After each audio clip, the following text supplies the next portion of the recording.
faut pas vous...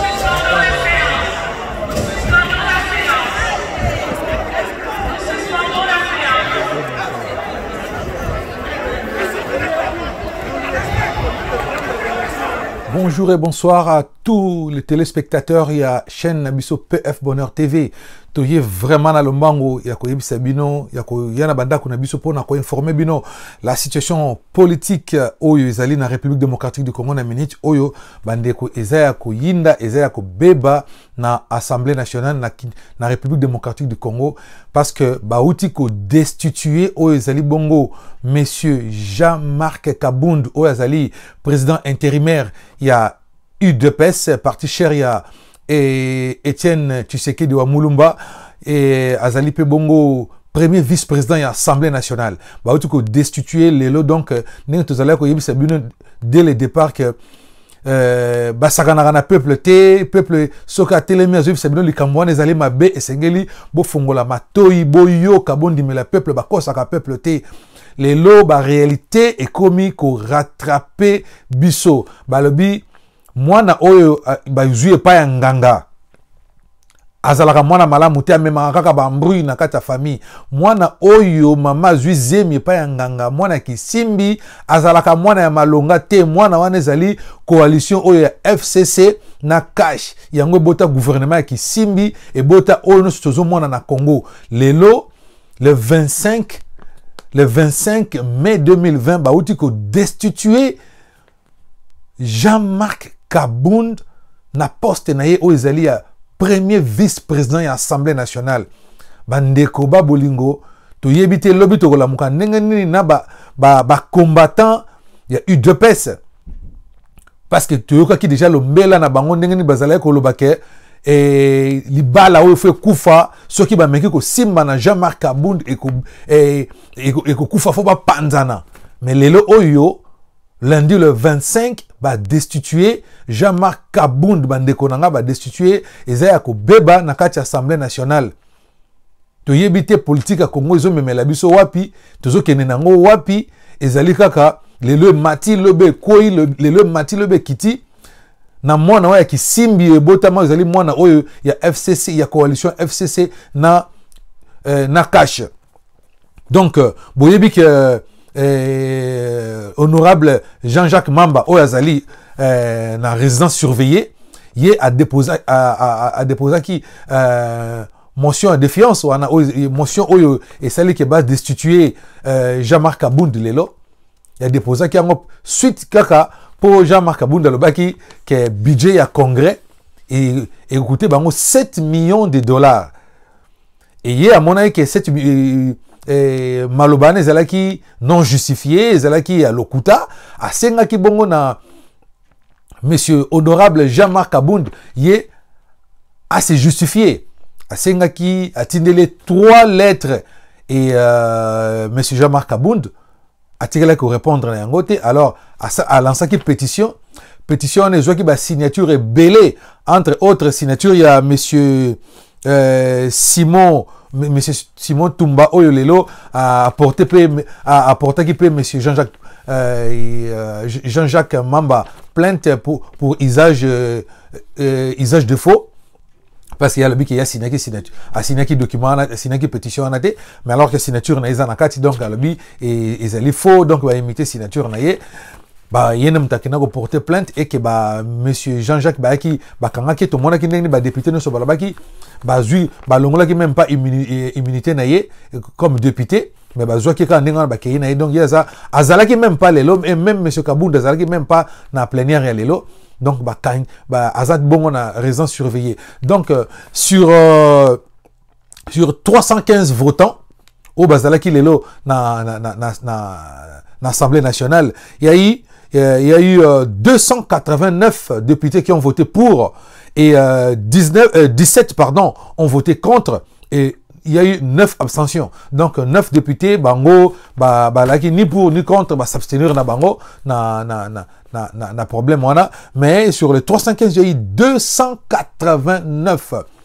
Tu yebi que FCC bazali majoritaire na Assemblée nationale, bazali majoritaire na Sénat, bazali majoritaire na bisika nyonso. Non, IDPS a même pas na marge de manœuvre où il y a renverser la situation. Et aujourd'hui, tu as assisté à la destitution. Il y a Jean-Marc Abound, Oyazali Bongo, premier vice-président. Il y a l'Assemblée nationale. Bande konangai, toujours battu toujours kende wapi. Tokola muka lobby mardi le 26 et kozala nenga nini po to yebi ke UDPS bakotika yango nenga wana te bakosala marche, bakosala tout bakoloba. Donc to yebi te libala oyo il y a FCC na cash et ko kende wapi. Bande konangai. Dès le départ, tant que tu allais koloba situation oyo, tu allais ko décrire yango. Les coalitions oyo eza malamu te. Comment voulez-vous UDPS oyo aller ko prôner ba valeur? Vous allez ko incarner ba valeur politique. Akoko ko kino signer ba accord na PPRD. Bande ko na eza na sens te. Et dès le départ, tu vas ko bete langoli, c'était batu azo loba, batu ba telemi. Mais comment ils sont lobby babi que non, oza haineux, oza jaloux, donc oza ba tribal, ko traiter batu na babi. Alors qu'il y avait des faits. Ba fait, ba réalité, c'est là qui wana toujours moi que non, nzela o oza malamuté. Et aujourd'hui, où en sommes nous aujourd'hui? Les leaders Jean-Marc Abound ba destituer, lobby oza tour anani. Parce qu'ils sont majoritaires. Ndenge bakino ba sala likopana ndokité. Diabulu soko zolia na ifolia na kolena na ba fourchette té. To bolene mesa mongo zala na fourche. Zala na mulai wana peda donc ba kanya ya mulai. Donc ya zakuna yo tie obendi eloko na musika. Po soki bozolene bocha maboko na sani musika moko akolia yo soki musune sili akolia loboko na yo. Voilà yango ebandi. Yango ebandi bazo lia sikoyo, babandi ko lia siko misuni. Diabula zo lia misuni. Donc bazo FCC bazo luka, bazo ko luka erreur, moi eloko moka ya muke. Bazo luka moi erreur moka muke, moi le dusuka ga muke pa bakoti. Lelo ba destituer Jean-Marc Abound, lobe ko zalanani. Point d'interrogation. Lobby et Kozalanani. Parce que ces gens-là, ils sont tellement rusés. Baza tellement namouté mamabe, ils sont tellement assoiffés du pouvoir. Baza tellement le koso ya mbongo. Ils sont capables de tout. Parce qu'ils ont vendu leur âme au diable. Ils se soucient même pas du peuple. Pour na bango peuple azalakate. Bango, ils sont là pour leur ventre, pour leurs intérêts, pour leur famille. Comment est-ce qu'il y a une coalition en Engwana? Tu veux dire coalition ya cash wana et bakor en ezanini parce que jusqu'à aujourd'hui peuple na connaissance na ngote. Bosinya ki nini boyebi sa peuple parce qu'aujourd'hui peuple azana koko telema la makambo nyo sezoleka. Mais bino bo bombiango l'UDPS connaît le secret. Vous devez dire la vérité au peuple, vous devez dire la vérité même à vos combattants. Parce qu'il sera tout le temps mouvementé. Au moment où les lobes ils dépassent, ils loba, ils tomboka, ils attaquer partenaire na bango ya FCC. Lobby au moment où on a jeune ya PPRD bimi, bango ils attaquer boye. Lobby kuna au moment où il y a UNC bimi. Finalement tous ceux qui ne wapi mboko ezaka na gestation, mboko ezaka ya ko bouger, donc les autres tepa le rôle mafuta tienne ko la mai. Babani na Jean-Marc Abound. Obiso sto monaki déjà que bazaka déjà na moi guerre moko yena madame Mabound. Mabunda longoli Kabound. Mabunda longoli Kabound. Pendant que nous devons voir la réalité en face. La réalité en face c'est que FCC est puissant, ils sont forts, ils sont capables de tout.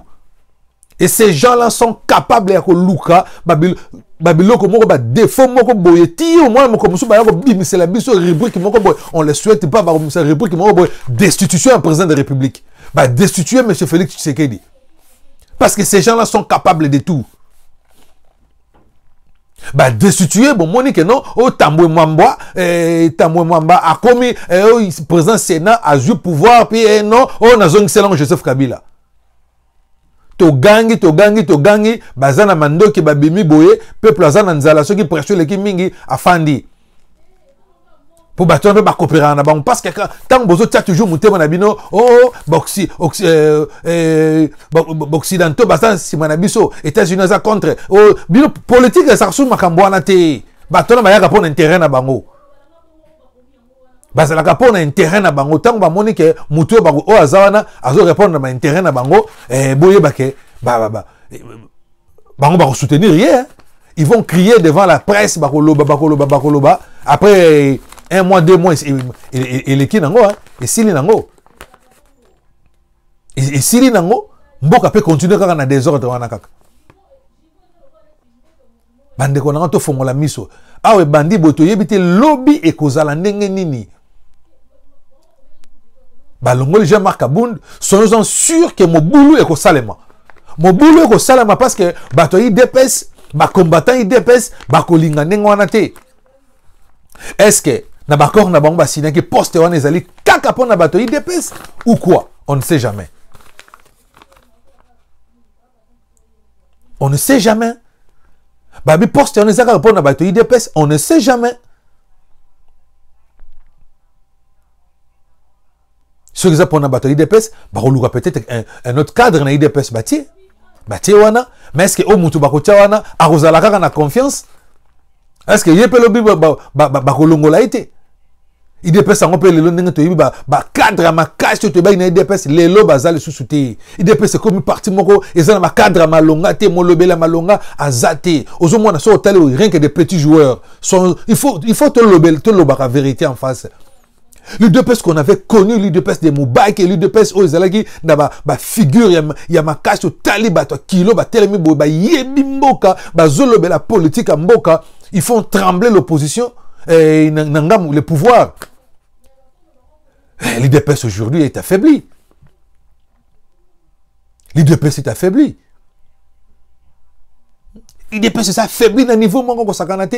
Et pendant ce moment, au lieu que l'UDPS profite, n'a qu'à former qu'au luka ba cadre makasi, ya ko sala, ya ko récupérer ba cadre makasi, ba tchama mesa ba former ba cadre makasi, mais l'UDPS est comme dans le cas palou.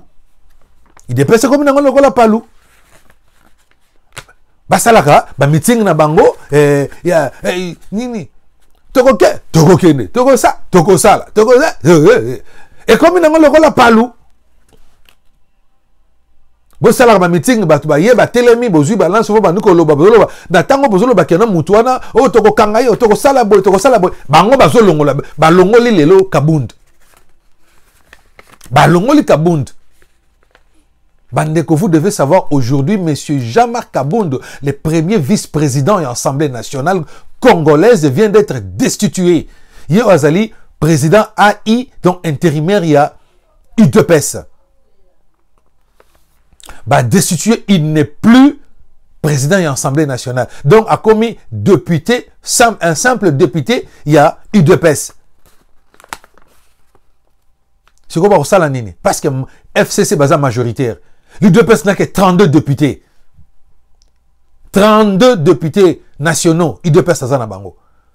Coalition nini bako no sala bongo no sala coalition nini na la muka na FCC la muka pe boyoka na raté. La muka pe kuna lobi Martin Fayulu le président élu.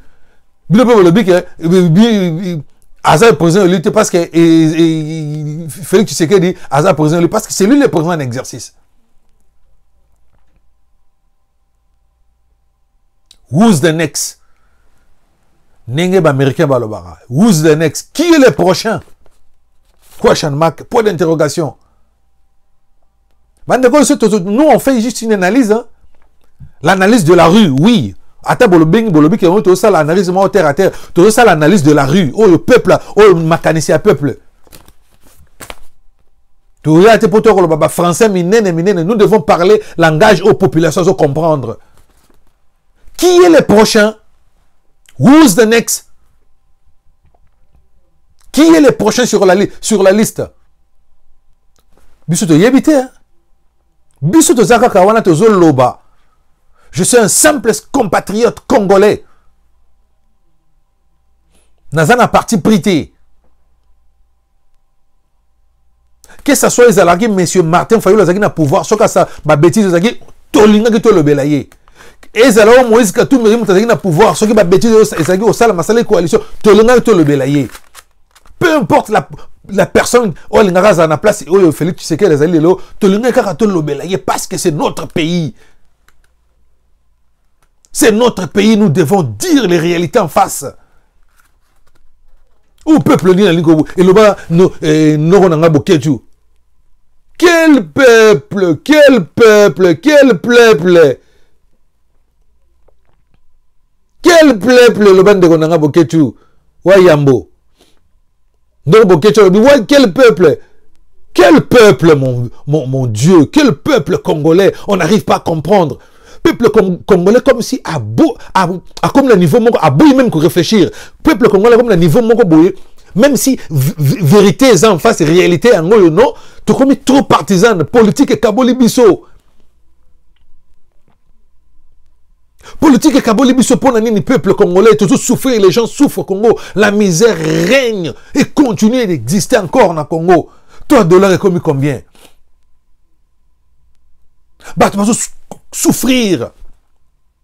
Tellement même makambo ya COVID-19 oyo na Congo. Hôpital ni na malonga tozala tout le monde tala ba condition les bato malade bazali. Gloire à Dieu que malade on a et ça ba ravage salami na occident et salami kunate. Na ba passe bon ceux qui etaka ke batonga to suka wapi na mboka wana. Tala niveau nini ba politicien ba meme biso.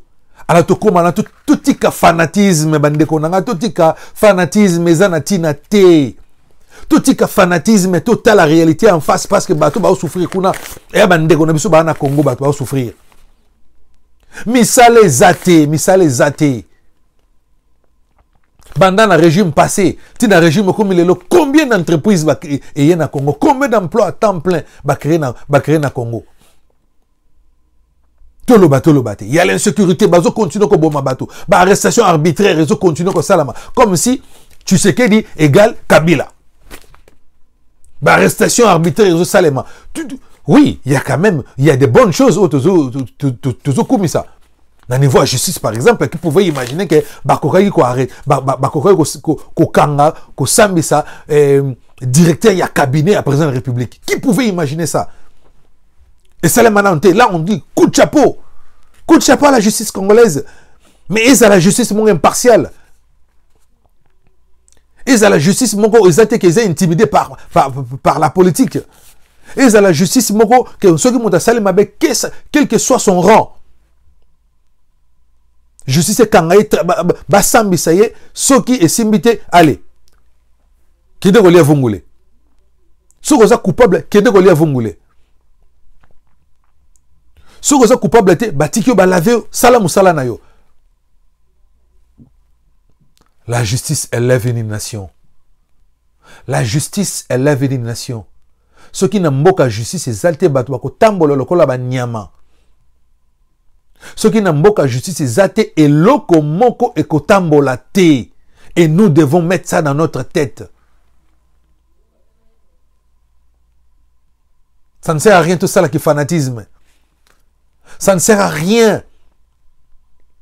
Parce que, oh, Zaboye, même ceux qui tu veux pas voir la réalité en face. Même ceux qui il